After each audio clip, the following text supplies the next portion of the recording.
Weekdays, Saturday mornings at 9:30 on News Channel 6.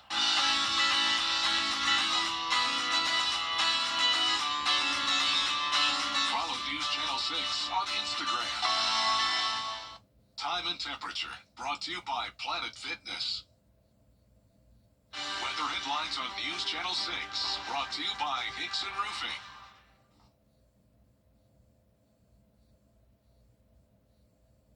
The calendar says spring, but Mother Nature thinks it's still winter with a chance of frost tonight. All the details coming up. Right now on News Channel 6 at 4, signs that have no place in this community. What's being done about those delinquent displays? Also ahead, Augusta's new sheriff talks about the early days of his administration and the effort to fight crime. And dogs learning life-saving skills, and it all starts with a sniff. News Channel 6 at 4 starts now. Live from Television Park, this is WJBF News Channel 6 at 4. Good afternoon, everybody. I'm Brad Means. We do thank you for joining us. Jenny is off today. Coverage you can count on begins with the City of Augusta wanting to show that it is serious about dealing with illegal signs. You know, it's the time of year when those signs pop up all over town. If they're in the right-of-way, though, they could violate city code, maybe even state law. Augusta putting out the message warning business owners they could face fines or even jail for their illegal signs. But some city leaders say this needs to be a year-round effort. It needs to be consistently done, not just looking out for what takes place here in Augusta, Georgia in the month of April, but let's look at it from a holistic point of view all year long. I don't want to see signs all year long, let alone just in the month of April. So let's just look at it, take it for what it is, and let's put some boots on the ground and get it done. The city warns that violators could face up to a $1,000 fine and 60 days in jail. Hard to believe it's been almost 3 months since Eugene Brantley took office as Richmond County's new sheriff. Today, he looks at a busy start to 2025. Graham Lee sat down with the sheriff and joins us now in the studio. Graham? Well, absolutely, Brad. We heard Sheriff Brantley's thoughts on that recent officer-involved shooting Wednesday, but I also got to talk to him about his overall assessment of his first 80 days. Since he took over, Brantley hired 100 new employees on his second day in office. He also got a $22,000 check to help with costs involved for canines at the sheriff's office. But one of the biggest challenges and goals he has is to continue to work to decrease youth violence. The sheriff says they want to reach young people as early as possible, and that's why he's working on building healthy relationships with Richmond County school leaders.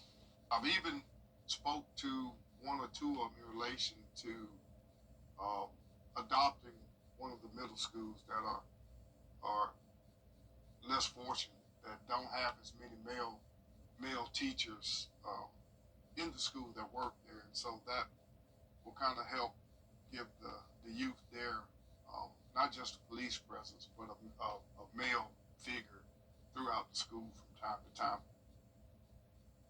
And while those conversations continue, the sheriff is also working with downtown business owners to help reach the youth.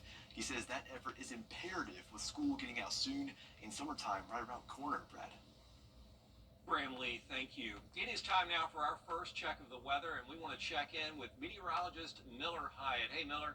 Hey, Brad, it is definitely feeling very nice out there as we look at our Terry Lambert Hyundai Skyview cam over in Swainsboro, but it is very windy. Notice the flag here flying at a good pace as we have winds pushing in behind a cold front that brought us some showers earlier. Notice the winds are really starting to ramp up to 37 mile per hour wind gusts in Saluda, 35 in McCormick, 29 in Augusta, 33 in Gibson, and they could gust up to 40 miles an hour. So we still do have a late wind advisory through 8 a.m. on Friday. So the winds are going to continue throughout the overnight as that cold front continues to push on south of the area. So make sure any outdoor objects are secure. Bring those trash cans in, and also take it easy on area lakes. So temperature-wise, very comfy. 70 in McCormick, 69 in Augusta, 68 in Aiken. But this is much, much colder than yesterday. In fact, about 24 degrees colder in Sylvania, 14 degrees colder in Augusta, and it's only going to get colder. Notice the dry air is pushing on in behind the front Humidity has dropped to 30% in Lincolnton, but still high in Bamberg at 92%. So we do have high fire danger returning tomorrow as the dry air continues to push back in with the still dry vegetation. We do have that threat of wildfires spreading fast. So just don't burn anything outdoors. If you do plan, please consult with your local fire department. So right now things are nice and quiet out there, and that's going to continue into tonight. So a great night to walk the dog. But will that continue? I'll have the answer coming up in your forecast, Brad. All right, Miller, thanks. Speaking of dogs, police in South Carolina are training theirs to sniff out explosives at airports. Greenville Spartanburg International hosting a special workshop for canine explosive detection. 30 teams from all over the Southeast taking part. These dogs are not the only ones getting training, though. So are those handlers. The alert may not be as beautiful as you want it to be. It may be very subtle, so you have to be able to pick up on those subtle cues and say something right here doesn't look right. That's a good point. The teams will also be able to use their training away from airports. They could sniff out explosives in schools, in parking lots, even on people. This year, you can look for a few changes to tax laws in the two-state, and property damage from Hurricane Helene could affect your taxes. There are no major changes in South Carolina. On the Georgia side, you can look forward to a lower tax rate and an increased standard deduction. All that damage caused by Helene could change things for many people filing taxes on both sides of the Savannah, but especially in Georgia, thanks to a December law change. There were not going to be probably that many taxpayers in this area that would have benefited from casualty losses because the loss had to exceed 10% of your adjusted gross income. You had to be able to itemize. You couldn't take the standard deduction. When they changed the law, they basically got rid of those two requirements. So now almost anybody that incurred an out-of-pocket loss, above and beyond what they were reimbursed by insurance proceeds, has potentially got a deduction on their taxes. Those requirements do stand in South Carolina, so unless the property sustained significant damage, it may not be worth filing casualty loss in the Palmetto State. The deadline to file your taxes this year extended because of the storm. It's May 1st. A group of volunteers in Aiken County cleaning up litter that's lining the streets in some places. Today, folks with SRP and the Augusta Green Jackets worked throughout the morning alongside the organization Clean Up Aiken. There you see them picking up trash off Sudlow Lake Road. They worked from US 78 all the way to Escauga Lake Road. We're just happy to be out here doing our part, happy to be, like I said, helping some of the recovery from Helene. This area was devastated like never before, and we did our part at the stadium, but now we're happy to come out of the stadium and do our part in the community. Oh, we appreciate it. This is the first year the Green Jackets have joined Clean Up Aiken. Tomorrow, WJBF's Your Hometown Kitchen Crew is back with a new episode. The show highlights local chefs of all levels as they share their recipes and tell their stories. What's on the menu today? On the menu today is going to be a New York City deli staple. I'm talking about a chopped cheese. Oh! Chopped cheese sounds like Wisconsin karate. What is a chopped cheese? Well, chopped cheese is kind of like the love child of a cheeseburger and a Philly cheesesteak. You can catch a new cook in the Your Hometown Kitchen every Friday afternoon at 12:30 right here on News Channel 6. And take a look at this happening now. Augusta Technical College, bittersweet, celebrating outgoing president Dr. Jermaine Worrell. We are there live as the farewell party gets underway. Dr. Worrell has done such a fabulous job as the leader of Augusta Tech for 5 years now. He's going to be the president of Savannah State University. We'll have coverage of today's festivities for you on News Channel 6 at 10 and 11. We'll be right back.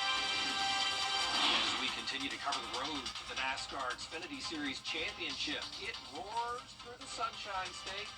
Just ahead, drivers talk about their winning expectations. As we look at our latest drought monitor as of today, the rain we had the past weekend has helped us lessen to a dry level of 1. But unfortunately, we have more dry air on the way. I'll have details coming up.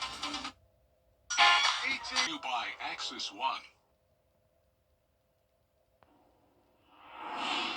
A live look now from the Homestead Miami Speedway, where the NASCAR Xfinity Series race is set for this Saturday. Jeff Patterson has more. The weather in Florida is warm and NASCAR and Xfinity drivers are hot on the track as they head to Homestead. Justin Allgaier looks to follow up on his Xfinity win in Las Vegas as he sits on top of the championship standings with that win in Vegas. Connor Zilisch will also be another driver to look for at a track he seems to like. Yeah, no, Homestead's, I got to race there last year, so going to a place I know. Zilisch finished 12th at Homestead last October.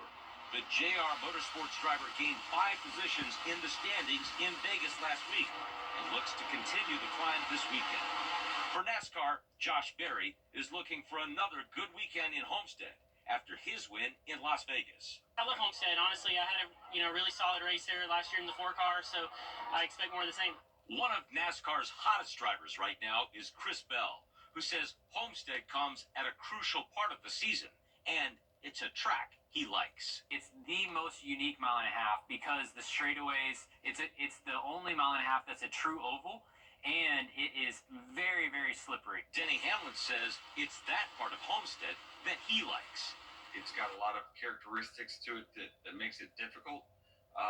It makes it challenging. I always feel like, the more challenging the racetrack, the more I can let my talent shine.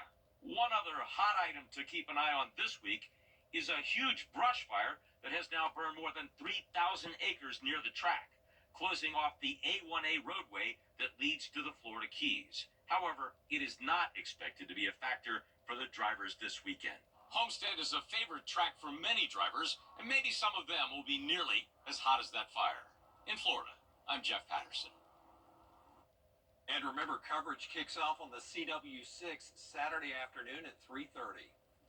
State lawmakers trying to replace the South Carolina High School League, which governs student sports, with a new association that brings big changes. Jackie Labrizzi has that. Change, adjustment, and that, but I mean, there are people that get upset. High school league, absolutely, but that's no reason to hand something to somebody who, I've said this a lot. I mean, it would be the equivalent of taking your car to the dentist to have the oil changed. Scott Early says taking away the high school league would be taking away the vote from more than 220 schools in South Carolina who elected them to be the unbiased governing body. Anytime you're in a competitive situation where emotions are involved, people talk, constituents talk to their representatives, and they're upset at the high school league for various reasons, whether it's, their school got put on probation or, didn't get in the right region or the transfer rule. It's very, very controversial. If the bill passes, the new organization 24 lawmakers are in favor of will be called the South Carolina High School Athletic Association. Some of the people on that bill hadn't even read the bill. So it's kind of one of these things we don't hope will pass, but through it, as always, will create some awareness and a little bit of change and adapt and compromise. If the bill passes, the SCHSL will be eliminated and replaced with an 11-member board and appointed staff. The new board members would be appointed by members of the South Carolina House and Senate and other government members. Current athletic directors, coaches, and other school leaders will be banned from serving. It's better, I guess, to be prepared and know that this is something in today's world that's trendy and it's happening all over the country, and some of the states that have tried to do this, they've actually give the high school league or the autonomy and authority back to the league when they see that it's impossible to do unless you're an expert. So the new group would be the South Carolina High School Athletic Association. It would be run by 11 people. State politicians would appoint them. And by the way, this whole bill is only going to pass if the governor approves it. Meanwhile, the South Carolina High School League, along with some of the state's athletic directors, approved new transfer rules for student athletes. A one-time transfer rule for all sports is going to take effect for the 2025 and 2026 school years. That league has more than 200 schools. There have been thousands of transfers in the past, but those kids had to sit out a season. This eliminates that. The transfer has to happen now before the start of that sports practice season. If you transfer a second time, you could miss up to half the season, and this goes for middle schoolers too. Weather headlines on WJBF News Channel 6. Brought to you by Hickson Roofing. If your roof needs fixing, call Mr. Hickson. Jesse Palmer here, Thompson, Georgia. Every day, ordinary people in the CSRA do extraordinary things to serve our community. Each month, News Channel 6 recognizes these outstanding volunteers with the Giving Your Best Award. Do you know an everyday hero who goes the extra mile to help others? Nominate them for the Giving Your Best Award by visiting WJBF.com and filling out the entry form. Sponsored by Science Co., Piedmont Augusta, Security Federal Bank, and News Channel 6. To get the weather, you need to see the whole picture. That's why Live Fiber 6 gives you the Skyview network. Get a live view of traffic and weather from all over the CSRA. Available online 24 hours a day at WJBF.com and the free Live Fiber 6 mobile app. The WJBF Live Fiber 6 Skyview network. Powered by Terry Lambert Hyundai. Low prices, big selection, and committed to quality customer service. Let's face it, news is complicated. That's why WJBF.com makes it easy. Get clear, accurate stories that don't waste your time. Plus, get the latest video in one click with WJBF Plus. Get it all at WJBF.com. Now, your most accurate forecast with WJBF Live Fiber 6. Hold on to your hats because the winds are really howling out there. Check out the current look at Augusta Regional Airport on our Terry Lambert Hyundai Skyview cam. Notice the American flag there flying pretty good, and that's a big flag. It takes a lot of wind for it to fly like that, and that's exactly what we're seeing today. Sustained wind at 22 miles an hour, but gusting even higher than that. So temperature right now, 69 degrees, clearing skies. The dew point is much lower right now. So looking at the wind gust here, we're approaching 40 miles an hour in Augusta. We're at 37. It is above 40 in Greenville, up at 41 miles an hour, 34 mile an hour gust in Athens and in Macon, and these gusts are behind a cold front that brought us those spotty showers earlier today. And also behind the front is much cooler air. Check out Atlanta. They're down to 50 degrees, 54 in Athens, 69 in Augusta, and 71 down close to the front in Myrtle Beach. So those winds are not only driving in cooler air, but also much drier air.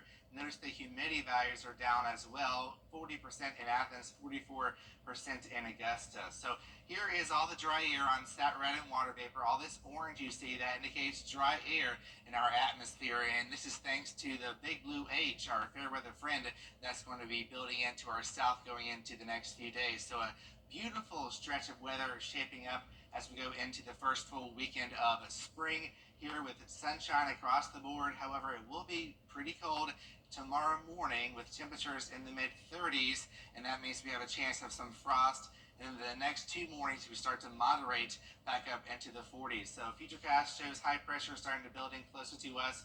That is hugging the coastline, pushing into Louisiana tomorrow morning, and then just south of us going throughout the day. So a very beautiful end to the week tomorrow, and then going into the weekend, we'll be on the backside of that high. That means we're going to see warmer air surge into our area around that high, and that means we're going to see warmer temperatures back into the upper 70s after a day in the 60s tomorrow. So it's also going to stay dry, but once we get towards next week, we're watching another system that's going to bring us a good shot of some rain and thunderstorms. Right now, it's still too early to tell whether or not we'll see severe weather, but it's not likely that we're going to be seeing any widespread severe weather, which is good news. So temperature-wise, we're going from 67 tomorrow, 78 Sunday, then going to be leveling off in the low to mid 70s as we go towards next week. Overnight lows also going to be jumping up to 52 degrees Monday morning, then in the 40s after that. So I don't see any signs of a freeze, but tonight we do have that frost chance across our western counties here where temperatures will be at or below 36. So be watching that very closely. Just cover up your sensitive plants. Frost advisory from Hancock down to Johnson counties, 2 a.m. to 10 a.m. on your Friday. So then the afternoon brings in much warmer temperatures into the upper 60s. So your 10-day forecast shows a chance of showers and thunderstorms on Monday, and then after that, it is very dry. So that is not good news for our drought. Let's hope we get a lot of rain on Monday, Brad. Yeah, I was hoping it would keep going this afternoon, but it didn't. Yeah, just fizzled on out. Sure did. Miller, thanks. Straight ahead. Helping fish find their way. How a camera is making it easier for them to just keep swimming. Over the years, thousands of people have gotten their hands on one. And who knows, you could be next. Win your very own Good Morning Augusta coffee mug at WJBF.com/coffee club. Sponsored by Honda Cars of Aiken. A fish doorbell cam is becoming an online hit. It's part of a concept by a Dutch ecologist to help freshwater fish during their springtime migration. Now, viewers watching the camera may snap pictures of the fish that they see through the murky waters, and then those screenshots give organizers a feel for what's going on below, and they can open up a river lock, one that's often closed, and when they open it, the fish can go through and get to shallow water and hopefully get some good food, keep on going. That's it for us for this half hour. There's a lot more coverage you can count on coming up on News Channel 6 at 4:30, including President Trump set to sign.